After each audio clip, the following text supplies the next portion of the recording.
Hi guys, मेरा नाम है साहिल खन्ना और आज की न्यूज़ शुरू करते हैं। सबसे पहले न्यूज़ है भाई डोनाल्ड ट्रम्प की। तो भाई फिर से नस खिंच गई है और कोई नया टाइप का कुछ लेके आए हैं वो। सबसे पहले वो इंडिया को वार्निंग दे रहे हैं, कह रहे हैं कि भाई और टैरिफ लगा दूंगा, रशिया ऑयल का आपको कुछ करना पड़ेगा। उन्होंने बोला मोदी जी अच्छे आदमी है और वो मुझे खुश रखना चाहते हैं और उनको पता है अभी मैं खुश नहीं हूँ। मतलब ऑयल तो हमने रशिया से लेना खत्म ही कर दिया था ना, ये तो अनाउंसमेंट हो ही गई थी। सिर्फ रिलायंस वालों को कुछ मौका मिला था कि ठीक है जो पड़ा है आपका वो ऑयल मंगा लो। तो अब कहाँ से रशिया आ गया? अभी आपने वेनेजुला पे अटैक कर लिया है तो आपके वो पड़े हुए हैं, तो ठीक है सबसे पंगे लेते। ग्रीनलैंड को कह रहे हैं भाई ग्रीनलैंड हमारा हो जाएगा। रीजन कह रहे हैं कि हम रिसोर्सेज के लिए नहीं कर रहे, हम यूएस सिक्योरिटी के लिए कर रहे हैं। तो बेसिकली डोनाल्ड ट्रम्प को ये पहली बार नहीं हुआ, पहले भी ग्रीनलैंड मांग रहे थे वो। बट वहां पे जो ग्रीनलैंड और डेनमार्क वाले हैं उन्होंने मना कर दिया, भाई हम नॉट फॉर सेल है। अभी फिर अड़ रहे हैं। अब पहले और अब में फर्क क्या है? अब इन्होंने दिखा दी अपनी पावर कि भाई हम घर से उठा लेते हैं, हम ये कर लेते हैं वो कर लेते हैं। तो अब प्रेशराइज करने की कोशिश करी जाएगी और ये एक अच्छी सिचुएशन क्रिएट नहीं हो रही है। मुझे लगता है, मतलब मैं तो कुछ भी नहीं होता बोलने वाला, पर मुझे ऐसा लगता है कि जितने भी बड़े नेशंस है सबको सामने आना पड़ेगा, वरना ये तो भाई इनकी दादागिरी चलेगी। ग्रीनलैंड चाहिए, कल को रश इंडिया को कह रहे ऑयल नहीं देना, इसको कहेंगे चाइना को कहेंगे तेरे को मैं ये कर दूंगा, इसको कहेंगे मैं ये कर दूंगा।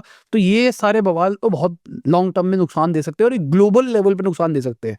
हमने कल भी बात करी थी, ये डोनाल्ड ट्रम्प ने स्टेप लिया है वेनेजुला के साथ में।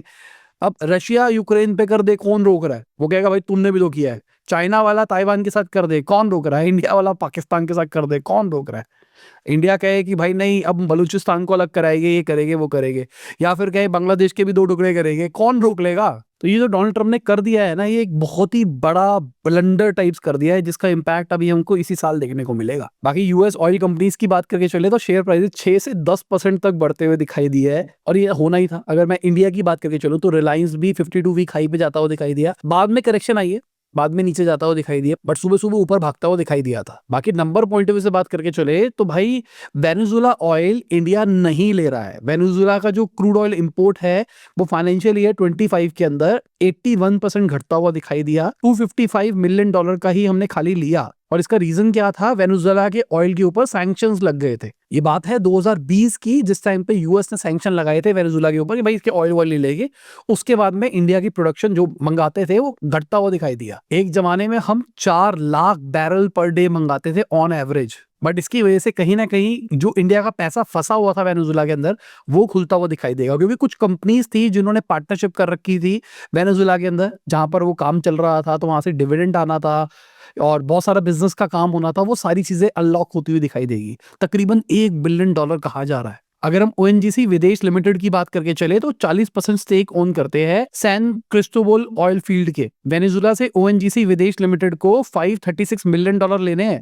ये 2014 तक का डिविडेंड है, उसके बाद का भी सारा डिविडेंड पेंडिंग है। अभी ऐसा नहीं है ओएनजीसी का माल बिल्कुल भी नहीं आ रहा है, बट 8,000 से 10,000 बैरल पर डे की एवरेज है इस टाइम पे, जो कि 1 लाख बैरल तक पहुंच सकती है अगर ऐसा होता है। तो कहीं ना कहीं ब्लेसिंग इन डिस्गाइज भी हो सकती है इंडिया के लिए। रशियन ऑयल नहीं मिलेगा, चलो ठीक है, अपना ओएनजीसी तो है ही, वो वहां से अपनी फील्ड से निकाल के अपने को बेच देगा। बट कहानी ये है डोनाल्ड ट्रम्प आगे कैसे देखने वाले हैं सारी सिचुएशन को।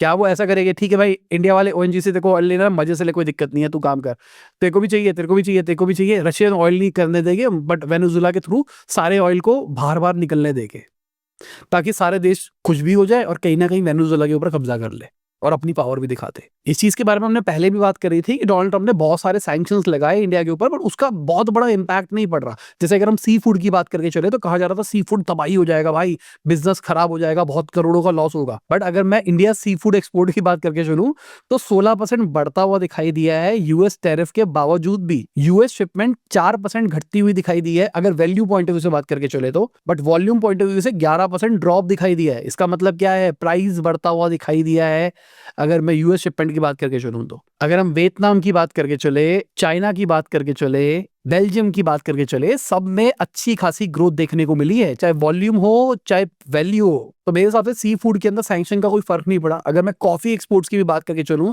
तो $2 बिलियन पे जाता हुआ दिखाई दिया पहली बार इंडिया से कॉफी एक्सपोर्ट। ये ऑलमोस्ट 22% राइज है अगर मैं वैल्यू पॉइंट ऑफ व्यू से बात करके चलूं तो। बट भाई यहाँ पे कैच ये है 4.5% का ड्रॉप है बाय वॉल्यूम। मतलब ओवरऑल अभी जो कॉफी के प्राइसेस बढ़े हैं ना, उसकी वजह से नंबर हमको अच्छा दिखाई दे रहा है, बट एक्चुअली हमने वॉल्यूम पॉइंट ऑफ व्यू से कम माल बेचा है। अगर इंडियन आईफोन एक्सपोर्ट्स की बात करके चले तो $50 बिलियन का मार्क छूते हुए दिखाई दिए है। अगर सिर्फ इसी फाइनेंशियल ईयर की बात करके चले तो पहले 9 महीने के अंदर $16 बिलियन का भाई एक्सपोर्ट कर दिया है एप्पल वालों ने। एग्जाम्पल के सैमसंग की बात करके चले तो फाइनेंशियल ईयर 21 से 25 के बीच में $17 बिलियन का ही एक्सपोर्ट हुआ था उनका। तो एप्पल भाई एकदम तेजी से कैपिटलाइज कर रहा है और ये नंबर और बढ़ता हुआ दिखाई दे सकता है। स्मार्टफोन इंडिया की टॉप एक्सपोर्ट कैटेगरी है फाइनेंशियल ईयर 25 की अगर देखा जाए, जहां पर 75% आईफोन ही कंट्रोल कर रहा है। ये वो कैटेगरी है जो 2015 के अंदर 167th प्लेस पे होती थी। अगर आप 2015 की दुनिया की बात करके चलो, बहुत सारे लोग हो गए जो कि मेरे आसपास एज के हो गए, उनको 2015 याद होगा। क्या कभी आपने सोचा था कि इंडिया से फोन बन के बाहर एक्सपोर्ट हो गए? हमेशा हम ये देखते थे कि भाई इंपोर्टेड माल आता है, भाई इंपोर्टेड माल आता है। इंडिया में क्या बनता था? माइक्रोवैक्स बनता था, लावा बनता था, जोलो बनते थे, ये वाले ऐसे वाले फोन बनते थे जिसको कभी भी हम बहुत ही टॉप नॉच क्वालिटी वाली बात नहीं करते थे। बट आईफोन बन के बाहर जा रहे हैं भाई। बाकी भाई वीडियो में आगे जाने से पहले आपको याद दिलाना चाहूंगा, अपने लाइक का बटन नहीं दबाया, लाइक का बटन दबा दो, चैनल को सब्सक्राइब। मैं ऐसी ही डेली बिजनेस न्यूज आपके लिए लाता रहता हूँ। इसके अलावा शाहरुख खान जी की बात करके चले तो केकेआर के अब 90% शेयर होल्डर होने वाले हैं। 33% वो बायबैक कर रहे हैं, मेथा ग्रुप से खरीद रहे हैं तकरीबन 4000 करोड़ का। 2008 के अंदर 300 करोड़ में ये फ्रेंचाइजी खरीदी गई थी और देखो कहां से कहां बढ़ती हुई दिखाई दी है। और अब ये होल्डिंग और बढ़ा रहे हैं। शायद ये ऑल इन होने वाले हैं। शाहरुख खान मतलब रेड सीरीज कर रहा है ये सारा का सारा काम, और शाहरुख खान का नाम यूज होगा और केकेआर को शायद और एक्सपैंड किया जाएगा। इसके अलावा अगर मैं यूनिवर्सल की बात करके चलूं, 30% वो एक्सेल एंटरटेनमेंट के 2400 करोड़ की वैल्यूएशन के ऊपर ले रहे हैं। अब इसका मतलब समझ रहे हो? एक्सेल किसका है? फरहान अख्तर का, मतलब मेजॉरिटी शेयर होल्डर वो भी है। अब फरहान अख्तर की कंपनी जिसने अच्छी खासी पिक्चरें बनाई है, वो धर्मा से ज्यादा वैल्यू वाली हो गई है। धर्मा 2000 करोड़ पे गया था, ये 2400 करोड़ पे जा रहे हैं धर्मा से ज्यादा वैल्यूएशन के ऊपर। मेरे लिए भी शॉकर था जब धर्मा गया था 2000 करोड़, मेरे को लगा कम गया यार, वैल्यूएशन ज्यादा होनी चाहिए थी। अब ये 2400 करोड़ पे जा रहा है। अब लोगों को लगता है भाई कंपनी इसलिए बेची जाती है क्योंकि भाई दिवालिया घोषित हो रहा है। ऐसा नहीं होता है। एक तो फाउंडर को एग्जिट मिल जाता है, अच्छा खासा पैसा मिल जाता है, पहला रीजन ये भी होता है। जैसे अगर करण जौहर ने 50% बेच दिया, 1000 करोड़ रुपए घर आ गया भाई, बहुत बड़ा अमाउंट होता है। ठीक है। दूसरा रीजन क्या होता है कि आप ना बड़े प्लेयर्स के साथ में मिलके बड़ा काम कर सकते हो, जैसा शायद धर्मा वाले करने का प्लान कर रहे हैं।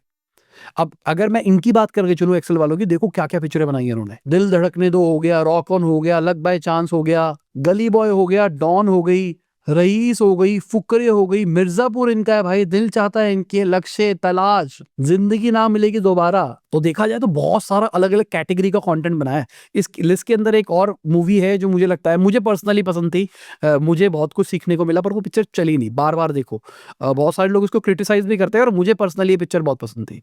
मतलब ये पिक्चर देखने के बाद मुझे अपनी लाइफ में कुछ चीजों का रियलाइजेशन हुआ था। तो उस पिक्चर में सिखाने की कोशिश करते हैं कि भाई जिंदगी भी जीनी है, काम काम नहीं होता।